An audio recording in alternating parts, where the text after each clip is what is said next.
Well, as I spoke about in the intro, Indiana's Republican Governor Eric Holcomb met with Taiwanese President Tsai Ing-wen on Monday following two recent high-profile visits by U.S. politicians that drew Beijing's ire and Chinese military drills that including firing missiles over the island. Now, Governor Holcomb arrived Sunday evening in Taiwan for a 4-day visit that will focus on economic exchanges, particularly in semiconductors. Now, put a pin in that, folks. Everyone listening at home, put a pin in that. Particularly in semiconductors, according to a statement from his office. Now, his visit comes at a particular tense time for Taiwan, China, and the United States. After House Speaker Nancy Pelosi visited earlier this month, China claims the self-ruled island as its own territory and views any exchanges with foreign governments as an infringement on its claim. Now, on that note, I'd like to say that imagine foreign governments, the Chinese government, the Russian government, started trying to do business with Hawaii without us, without our permission.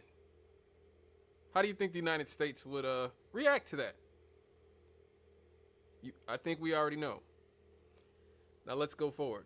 In response to Pelosi's visit, China's military held several days of exercises that include warplanes flying towards the island and warships sailing across the midline of the Taiwan Strait, an unofficial buffer between the island and China.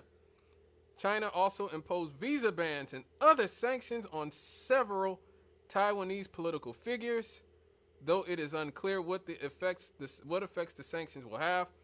Now, our governor Holcomb emphasized the economic nature of his visit, noting that his state is among the top in the U.S. for direct foreign investment. Notice what Governor Holcomb just said. He just said the state of Indiana is among the top in the United States for direct foreign investment. Put a pin in that as well. And home to 10 Taiwanese companies. The state of Indiana is. Wow. He said, we both seek to deepen and enhance our already excellent cooperation that we've established for years, he said. Now, Holcomb was also meeting representatives on the semiconductor industry. Right back to semiconductor industry, and was expected to promote academic and tech cooperation between Taiwan and Indiana. His delegation is meeting with National Yang Ming University and National Chang Kung University as a part of the exchange. He is traveling with officials from the state's Economic Development Council, as well as the Dean of Engineering at Purdue University, which has just established a semiconductor degree program. He visits South Korea next. Now, we're going to get into semiconductors a little bit later on, folks. But for right now, because I know a lot of you watch the corporate media or listen to corporate media, I want to give you a full accounting of really what's going on between China and Taiwan, okay? Because the corporate media, the liberal media, will give us a certain spin that usually, absolves the United States government and United States corporations, their involvement in these types of issues. So let's go back to the start. In the 17th century, Taiwan became a Dutch colony called Ilha Formosa until it came under China in 1683, when millions of Hakka Chinese people migrated to Taiwan. Now, a little over 2 centuries later, the Chinese loses Taiwan in the Sino-Japanese War and cedes Taiwan to the Japanese until World War II, which ends in 1945. Now, when Japan loses World War II, Taiwan is up for grabs again. China wins Taiwan back and calls it the Republic of China, the ROC, which is what a lot of people call Taiwan today. That's why you see, when you see Taiwan on the news, it'll say ROC, Republic of China. Now, they did this with the blessing of the United States and Great Britain. Because again, China was against the Japanese, who we were fighting. And so they said, hey, you guys can have Taiwan. You know, to the victor go the spoils. Here you go. You guys, you take that on your hands, okay? Now, during this time, post-World War II, China became a military dictatorship under Chiang Kai-shek in the few years after World War II. But then China has a leader who raises from amongst the ashes of the old Chinese dynasties named Mao Zedong, who defeated Kai-shek. And in 1949 established the People's Republic of China, or the PRC. That's why whenever we talk about China, it's called the PRC. You'll see it on the news or whatever. Now, at this point, Kai-shek, who was just defeated by Mao, flees to Taiwan and brings millions of Chinese defectors with him because it already had infrastructure that had been built by the Chinese, along with the Air Force. He brought the Air Force with him. He brought precious artifacts, their national library, radio stations, cars, gold, tons of gold, and ammunition. And he actually starts a government in exile, leading to two different Chinese governments, the PRC, the People's Republic of China, in Beijing, and the ROC in Taiwan. Both claim to be the real Chinese government.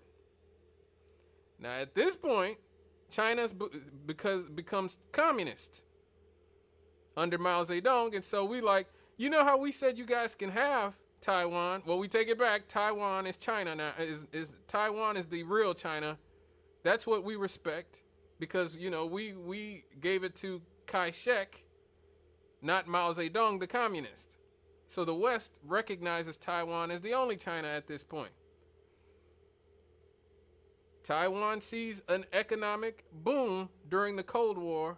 That's why it used to be all the time you get all this stuff here in this country that said made in Taiwan on it. Made in Taiwan this, made in Taiwan that. Okay? But during the 1970s, China becomes important to the West. Okay? They actually they made their come up in the 1970s. And you saw Richard Nixon, a lot of people don't know, or they may not remember, Richard Nixon going to China in 1971. And so at this point, the US and UK dumped Taiwan and recognized the PRC under Mao as the real China, because they now are trying to drive a wedge between China and the Soviet Union. So during this period, relations actually improve between China and the Taiwanese, because the Taiwanese are look, man, now China's not only Beijing and the mainland China, but they also are dealing with the United States, Great Britain. They are not so isolated anymore. So we better, maybe we better come in line a little bit. In 1992, they actually had a conference between the two Chinas and settled on a one China consensus. That's why you'll see the U.S. government say, we're sticking to the one China policy. Even Joe Biden, whoever, one China policy, one China policy. Everybody says one China policy. Now, China, from this meeting, thought that the Taiwanese agreed to reunification. That's what the Chinese claim that 1992 consensus was. Now, Taiwan at this point thought it meant that Taiwan got to remain independent and democratic and not communist. Yeah, this is getting pretty exhausting, but it's important to understand how complex this is. By 2014, Taiwan has the Sunflower Movement, which was an open protest against the People's Republic of China, because especially you have younger people who have never lived life under the communist China and don't want to be communist. They want to remain independent. Fast forward to today, only 14 countries in the world recognize Taiwan, I'm sorry. Only 14 countries recognize Taiwan. We are not one of them. The U.S. adheres to the one China policy, and many companies are forced to choose between doing business with China or recognizing Taiwan. That's why you'll see the NBA and Hollywood and all these big companies, they kowtow. Okay? LeBron James has smoke for a lot of people, and I respect the hell out of LeBron James. He's one of the greatest athletes of all time. As I think I've said it on here before, maybe the greatest child prodigy in the history of the entertainment business, and I'm counting Michael Jackson in that. LeBron James is a great, great, great man and a great athlete who's been very vocal about a lot of stuff, but standing up to the Chinese ain't one of them, because the Chinese have lots of wealth and they have lots of power, and they can make you a lot of money or they can cost you a lot of money, and the NBA and LeBron James knows that. So you will not see NBA, Hollywood. There was a few years ago where John Cena, the professional wrestler from the WWE who's become a Hollywood star very recently, he was doing press for one of his movies, and he actually talked about Taiwan as if it was a separate country, and he got in mounds of trouble with the Chinese. Mounds of trouble. At this point, they essentially, blacklisted John Cena. And so John Cena actually had to apologize and go back on his words. And he was just doing press for a movie. He wasn't even trying to make some grand political statement. He was just promoting the movie and made the mistake of referring to Taiwan as its own country. And, China blacklisted him. Now, what do most Taiwanese people want? Most Taiwanese people want the status quo. In polls, over 90% want to keep the status quo, where they're basically their own thing over there. China don't mess with them. They don't mess with China. Very few want to reunify with China and just be a part of the communist China. And very few want to, just try to be strictly independent. Most of them just want the status quo. Okay? Now, when we get back after this break real quick, we're going to talk about what this is really about. Remember what I told you to put a pin in